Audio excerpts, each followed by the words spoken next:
तो दोस्तों, जैसा कि आप जानते हैं कि पिछले क्लास में हमने इंडस वैली सिविलाइजेशन को कंप्लीट कर लिया। ठीक है, सिंधु घाटी समाप्त होता है। तो अब हम अपने दूसरे सभ्यता के बारे में बात करेंगे जिसे हम वैदिक सिविलाइजेशन के नाम से जानते हैं। ठीक है, इसको शुरुआत करने से पहले आपको ये पता होना चाहिए कि टाइमलाइन क्या है। ठीक है, आपको पता है कि सिंधु घाटी की सभ्यता 2500 ईसा पूर्व में शुरुआत हुआ था। ज़रा मैं लिखकर बताऊंगा तो आपको ज़्यादा अच्छे से समझ में आएगा। सबसे पहले हम टाइमलाइन की बात कर लेते हैं। टाइमलाइन की बात करें जी, तो ध्यान देंगे, इतना बड़ा सा लाइन पहले ड्रॉ करें। ठीक है, यहाँ पे लिखेंगे 2500 BC। हम जानते हैं कि सिंधु घाटी की सभ्यता 2500 ईसा पूर्व से लेके 1750 ईसा पूर्व तक चला। तो यहाँ आ जाएगा आपका 1750 ईसा पूर्व। ठीक है, उसके बाद आपको एक छोटा सा टाइम पीरियड ले लेना है जिसे हम 1500 BC कहते हैं। ठीक है, और फिर 1500 BC से लेके 1000 BC। अब मैं इसको धीरे धीरे समझाऊंगा क्या होता है। देखिए, 2500 BC से लेके 1750 BC तक आपका चला सिंधु घाटी की सभ्यता। क्या चला मेरे भाई? इसमें चला है आपका सिंधु घाटी की सभ्यता। क्या चला? सिंधु घाटी की सभ्यता। ठीक है, कहा यह जाता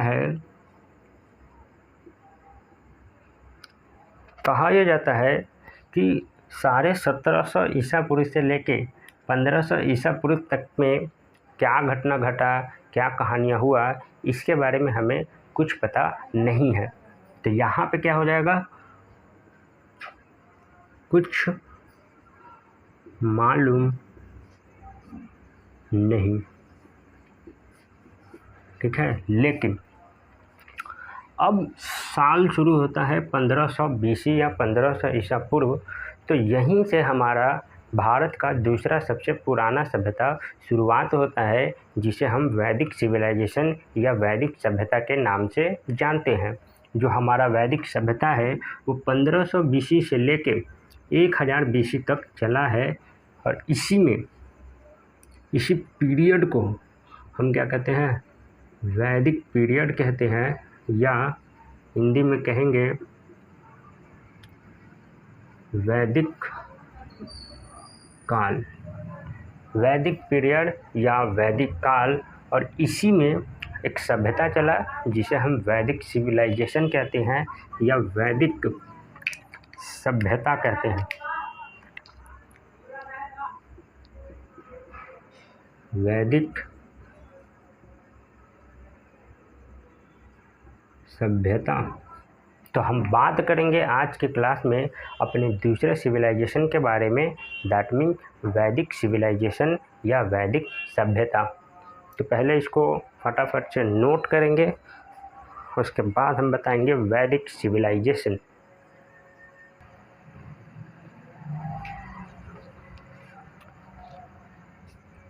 हेडिंग लगाइए,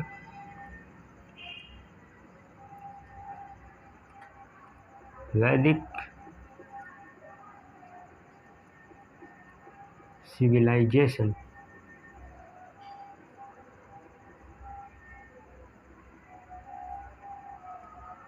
तो आज से हम स्टार्ट कर रहे हैं वैदिक सिविलाइजेशन या वैदिक सभ्यता के बारे में। और मैंने अभी आपको बताया कि इसका जो टाइमलाइन है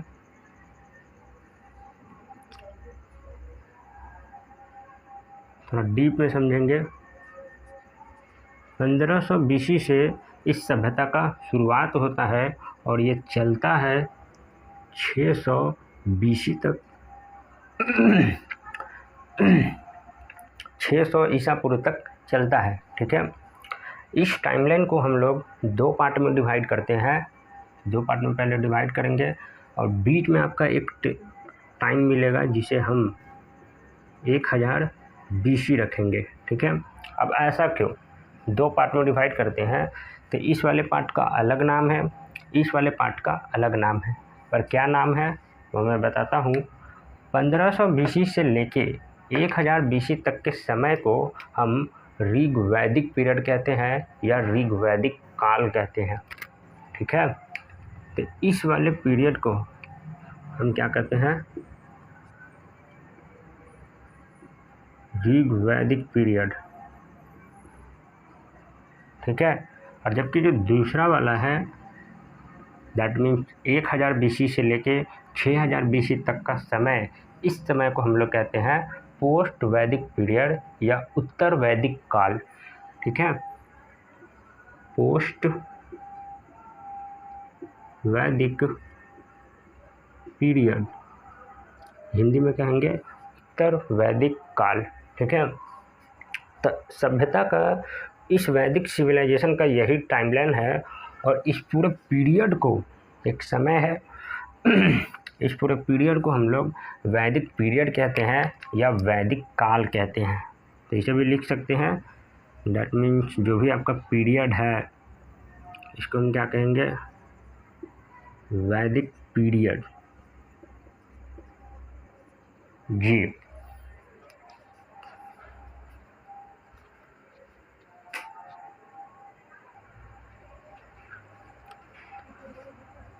आप सब जानते हैं कि हमारे देश में, भारत में 4 वेद है। पहला ऋग्वेद, सामवेद, यजुर्वेद, अथर्ववेद। ठीक है, और इसमें जो ऋग्वेद है वो सबसे पुराना और सबसे प्राचीनतम है। ठीक है, तो इसी ऋग्वेद का जो निर्माण है वो हमारा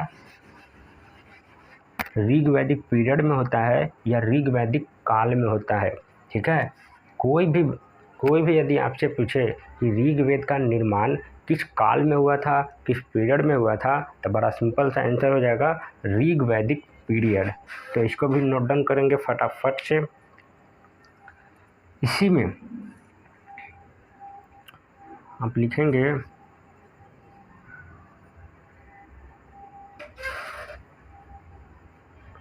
डिटर्मिनेशन ऑफ ऋग्वेद। कहने का मतलब ऋग्वेद का निर्माण हमारा ऋग वैदिक पीरियड में होता है या ऋग वैदिक काल में होता है। और जो भी हमारे 3 वेद बच गए, दैट मीन्स सामवेद, यजुर्वेद, अथर्ववेद, इस तीनों वेद का निर्माण पोस्ट वैदिक पीरियड में होता है, उत्तर वैदिक काल में होता है। तो इसमें आपका जो 3 वेद बच गया, दैट मीन्स सामवेद, यजुर्वेद और आपका आखिरी है अथर्ववेद।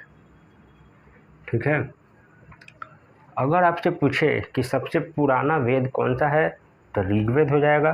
कहाँ गया ऋग्वेद, इसके बारे में याद रखेंगे कि ये सबसे प्राचीनतम है, सबसे पुराना है। ठीक है, ये ओल्डेस्ट है, प्राचीनतम है। लेकिन अगर आपसे पूछे कि सबसे नया वेद कौन सा है, न्यूएस्ट कौन है, नवीन कौन है, तो आपका आंसर हो जाएगा अथर्ववेद। ठीक है, ये क्या है आपका न्यूएस्ट है, जिसे हिंदी में आप कह सकते हैं नवीन है। ठीक है, कोई दिक्कत?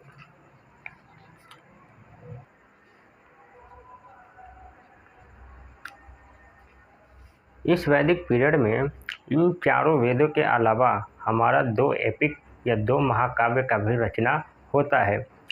अब जानते हैं कि हमारा 2 महाकाव्य, एक रामायण है, दूसरा महाभारत है। तो इस रामायण और महाभारत का भी रचना इसी वैदिक पीरियड में होता है।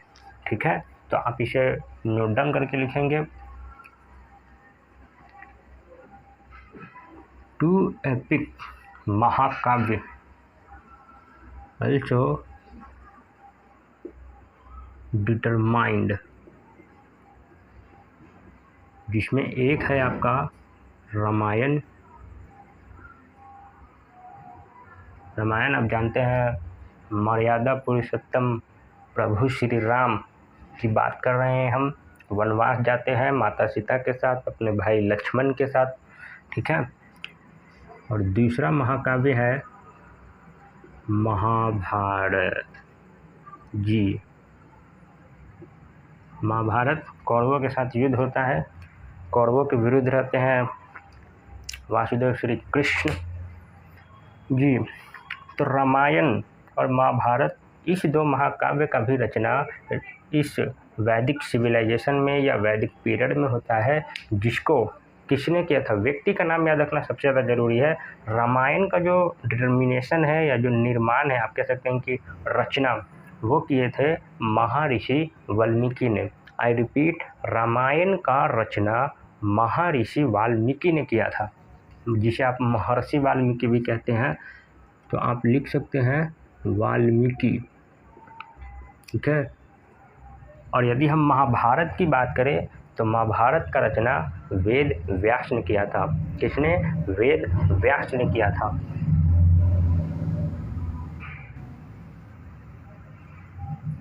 जी, रामायण का वाल्मीकि और महाभारत का रचना वेद व्यास ने किया था।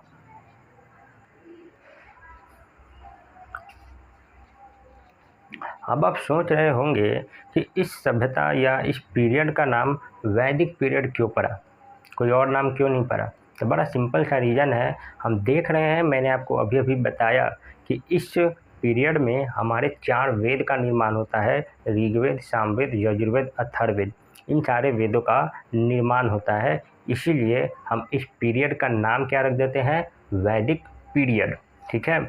तो यहाँ वेद का क्या मतलब होता है आपको समझना है। वेद का मतलब, वैदिक जो नाम पड़ा है वो वेद के कारण पड़ा है, क्योंकि इसमें वेद का निर्माण हुआ। और वेद का मतलब होता है नॉलेज या ज्ञान, ठीक है। तो जो वैदिक नाम पड़ा है वो वेद के कारण पड़ा है, ठीक है।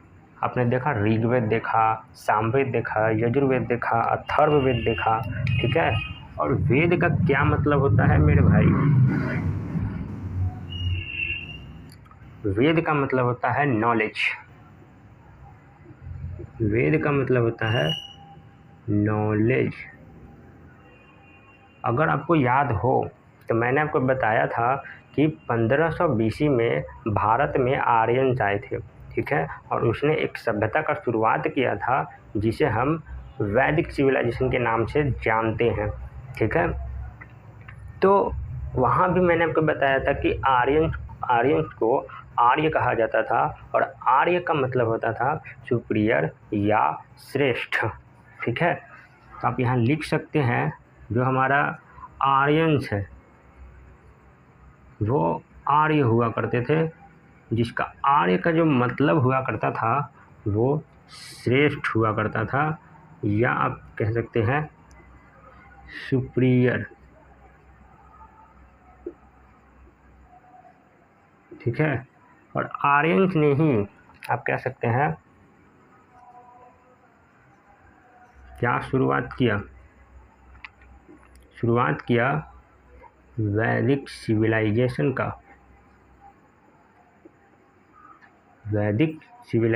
का, ठीक है। क्या आपको ये याद है कि आपने क्लास को ध्यान से देखा था कि मैंने आपको बताया था कहीं ना कहीं सिंधु घाटी में कि इंडस वैली सिविलाइजेशन जो है वो एक अर्बन सिविलाइजेशन हुआ करता था या शहरी सभ्यता हुआ करता था, ठीक है। लेकिन अगर हम वैदिक सिविलाइजेशन की बात करें तो ये शहरी नहीं हुआ करता था, ग्रामीण हुआ करता था, रूरल सिविलाइजेशन हुआ करता था, ठीक है। ये कैसा सिविलाइजेशन है? रूरल सिविलाइजेशन, ध्यान देंगे,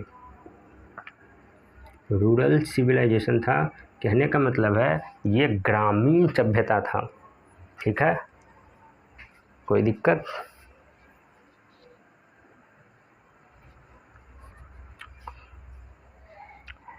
स्टार्टिंग के क्लास में मैंने आपको बताया कि जब 1500 BC में आर्यंस भारत आते हैं तो मैक्स म्यूलर ने कहा कि आर्यंस जो है वो सेंट्रल एशिया से आए हैं, मध्य एशिया से आए हैं, ठीक है। लेकिन अलग अलग लोगों ने अलग अलग ओरिजिन बताया। क्या मतलब है इसका?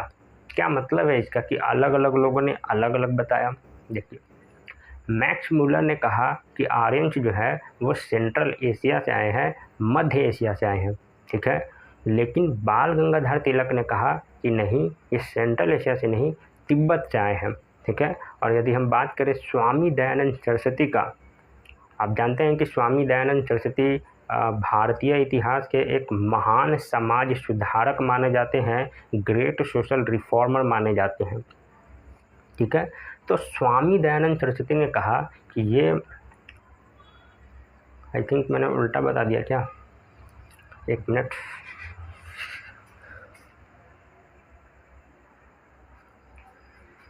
जी थोड़ा उल्टा हो गया। बाल गंगाधर तिलक ने कहा कि नहीं, आर्कटिक पोल से आए हैं, ठीक है। और यदि स्वामी दयानंद सरस्वती की बात करें तो ये कह रहे थे कि तिब्बत से आए हुए हैं, ठीक है। तो ध्यान देंगे, ज़्यादा कुछ है नहीं। बाल गंगाधर तिलक ने कहा कि ये जो आर्यंस है वो आर्कटिक पोल से आए हुए हैं। अब जानते हैं आर्कटिक पोल होता है एक ध्रुव वाला एरिया होता है।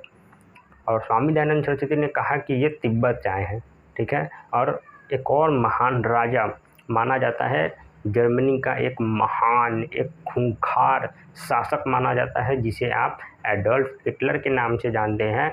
उसने कहा कि जो आर्यंस है वो जर्मनी से आया हुआ है, ठीक है। तो इसको पहले नोट डाउन करेंगे, नोट डाउन कर लेंगे तो दिक्कत नहीं होगा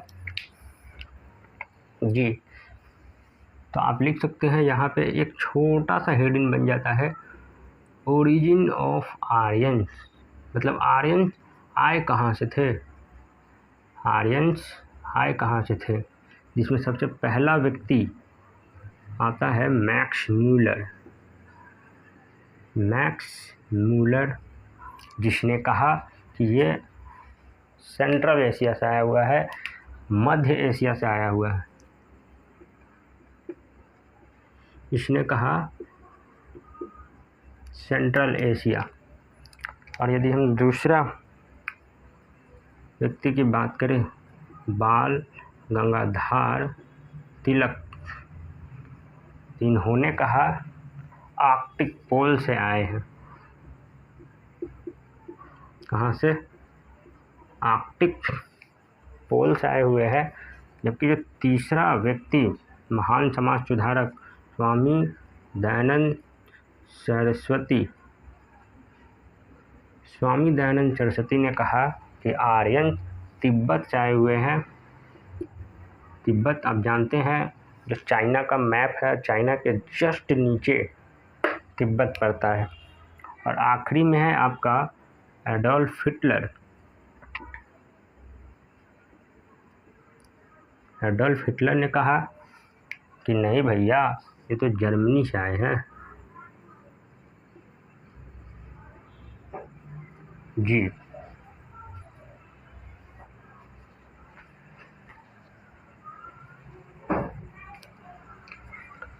तो मेरे प्यारे प्यारे भाई, आज का क्लास यहीं पर होता है समाप्त।